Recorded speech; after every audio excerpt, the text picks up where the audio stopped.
अब तांत्रिक भेस बदलकर उसी गांव में लौटता है।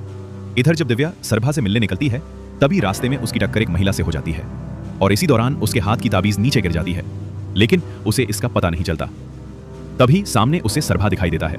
दिव्या जैसे ही उसे आवाज लगाने लगती है तभी पीछे से तांत्रिक अचानक उसका मुंह दबा देता है और उसे उठाकर अपने साथ ले जाने लगता है। दिव्या की चीख सुनकर सरभा तांत्रिक के पीछे जाता है। यहाँ उन दोनों के बीच काफी लड़ाई होती है। सरभा तांत्रिक को मारने ही वाला था कि तभी गांव वालों के साथ वहां उसकी मां भी आ जाती है। सरभा की मां को देखते ही तांत्रिक उसे पहचान लेता है। वो हंसते हुए कहता है, अगर तू जिंदा है तो मेरा गुरुजी भी यहीं कहीं होंगे। मैं उन्हें ढूंढकर तुम सबको मार डालूंगा। इतना कहकर तांत्रिक अपने गुरुजी को ढूंढने निकल पड़ता है। थोड़ी दूर चलने के बाद उसे वो दुष्ट शक्ति का आभास होता है। जब वो आंखें बंद करके देखता है तो उसे पता चल जाता है कि गुरुजी यही कहीं है। वो अपने गुरु को आवाज लगाते हुए आगे बढ़ता है। तभी उसकी नजर पेड़ पर टंगी एक पिंजड़े पर पड़ती है जिसमें उसके गुरुजी को उल्लू बनाकर कैद किया गया था।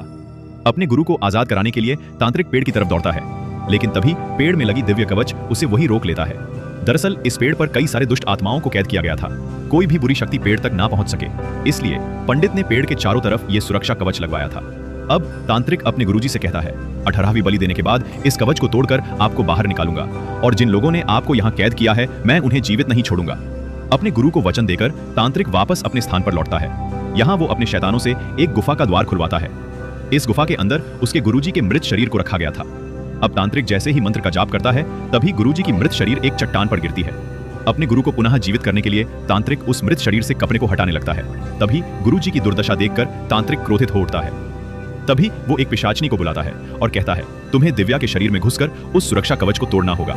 इतना सुनते ही वो पिशाचनी उस जगह जाती है जहां दिव्या अपने दोस्त के साथ कहीं जा रही होती है। वो पिशाचनी दिव्या के शरीर में घुस जाती है, जिसके बाद दिव्या अपने ही दोस्त को घूरने लगती है, जिससे लड़की बहुत ज्यादा डर जाती है। वो डरते हुए दिव्या को वहां से चलने को कहती है, पर दिव्या की चीख सुनकर वो वहां से भाग जाती है। अब पिशाचनी दिव्या के सहारे उस पेड़ की तरफ जाने लगती है, पर तभी रास्ते में उसे सरभा का मामा मिल जाता है। वो पिशाचनी को दिव्या समझकर अपनी बाइक में बिठाता है और वहां से घर जाने लगता है। तभी अचानक मामा की नजर आईने पर पड़ती है, जिसमें वो पिशाचनी का असली चेहरा देख लेता है।